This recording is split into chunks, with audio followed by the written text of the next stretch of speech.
జనపదం. జనపదం అనగా ప్రజలు నివసించే ప్రాంతం అని అర్థం. ఈ నివసించటం అనే పదానికి చాలా విస్తృత మరియు బహుళ అర్థ అన్వయాలు ఉన్నాయి. అనగా జనం యొక్క సకల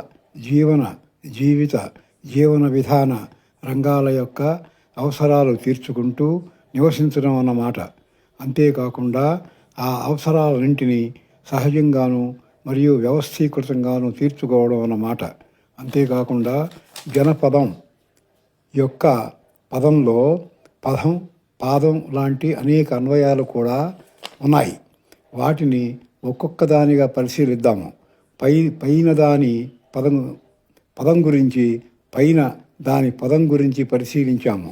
రెండవది దాని పదం అనగా మార్గం, రోడ్ అంటే ప్రయాణం ఎట్లా ఉండాలి అనే విషయం.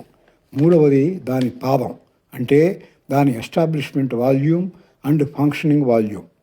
ఇది జనానికి అన్ని విధాల అయ్యేట్టుగాను అలింగానిగా మారిపోకుండా ఉండేట్టు చూసుకోవడం. దీని కొలబద్ద ఏంటంటే అనగా యార్డిస్టిక్ ఏంటంటే జనం తమ యొక్క సకల జీవన విధాన అవసరాలను తమ పాదాలతో మాత్రమే తిరుగుతూ తీర్చుకోగలిగేంత ఎస్టాబ్లిష్మెంట్ వాల్యూమ్తోనూ తమ చేతులతో మాత్రమే చేసుకోగలిగేంత ఫంక్షనింగ్ వాల్యూమ్తోనూ ఉండడం. అదే జనపదం అనే పదం యొక్క వివిధ అర్థాలు, అన్వయాలు వగైరాలు అయి ఉన్నాయి.